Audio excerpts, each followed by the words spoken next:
宜兰县府统计讲这3档猫狗去互放杀去的是愈来愈多，也为着要解决问题，县府决定讲要甲流浪动物收容的费用上济提悬到4000块。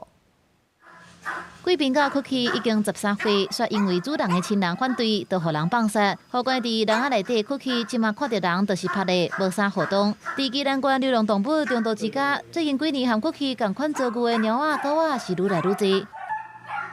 中途之家互人放杀的猫仔，有的年岁已经到20岁。根据县府统计，即寡互人放杀的猫仔狗仔，平均留伫中途之家的时间大约是60天，有的是破病过世，有的是幸运互认养。若统计最近3年，宜兰县互人放杀的猫仔狗仔的数量，2022年有209只，2023年有223只，去年是254只，有单年增加的趋势。第一个原因当然是饲料人工的成本大幅增加。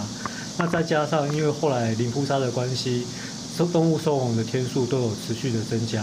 互人放杀的猫仔狗仔愈来愈多，收容的成本也增加。县府修订流浪动物中途之家收钱的标准，甲放杀唔饲的规费对2000提悬到4000块，估计乡民是对1000块提悬到2000，而且按照规定，放杀唔饲的人，拢爱上动物保护的讲师，袂当个认养动物。所以呢，应该要从根本上的做起，从无论是领养或是购买。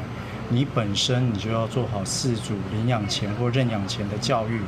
不过有动保人士认为讲，提悬规费爱谨慎，需要配合加强生命教育课程等宣导，增加主人的责任感，才会当避免非法唔饲的情形增加。也建议放杀唔饲的规费应该分级，针对弱势族群、无同种类的动物，放杀唔饲无同的原因，互因辅导，各有无同款的收费。公司新闻采访报道。